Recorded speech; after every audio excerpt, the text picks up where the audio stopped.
Hello సరే ఒకసారి రావయ్యా ఇది చూస్తావని రేపు రా. సార్ నమస్తే. నమస్తే. ఏం లేదు సార్, ఇల్లు రెంట్ కానీ తెలిసింది, ఏమన్నా రెంట్కి ఇస్తున్నా? 5 లక్షలు అడ్వాన్స్ అయ్యా. 5 లక్షలు నెలకి 15,000 అద్దె. నెలకి 15,000? నెలకేనా? నెలకే తీసుకో. బిల్డింగ్ చూస్తే బూత్ బంగాళలో ఉంది, 15,000 అంటున్నారు సార్. స్పెట్స్ పెట్టుకోయా నీకు కనపడుతుంది. స్పెట్స్ పెట్టుకోవాలా సార్ దిగాలంటే? సార్ రెంట్ ఏమైనా తగ్గించారు? 15,000 తక్కువ లేదయ్యా. వచ్చారా రెంట్కి వచ్చి? సరే ఆగా మాట్లాడదాం.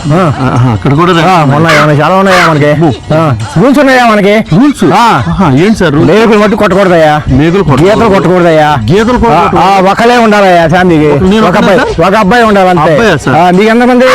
మా 3 పిల్లలు. ఒకలే ఉండాలి. మిగతా ఇద్దరిని బయట ఏం చేసుకుంటావు చేసుకో, నువ్వు హాస్టల్లో పెట్టారు. కరెక్ట్ గా ఉండాలి.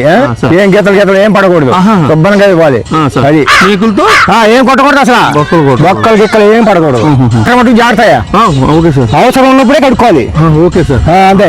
కడుక్కోవడం మానేస్తాం సార్. అది నీ ఇష్టం. కడుక్కుంటావు పడుకో. సరే సార్. టిష్యూ ఉన్నాయి సార్, టిష్యూస్ ఉన్నాయి. అది నీ ఇష్టం. అది ఆ మటుకు ఇవ్వను నేను. సార్ తాజ్ మహల్ సార్ ఇది? తాజ్ మహల్ వైట్ హౌస్ నీకు ఎందుకయ్యా సార్? పక్కన మాత్రం గోల్కొండ మానేది సార్.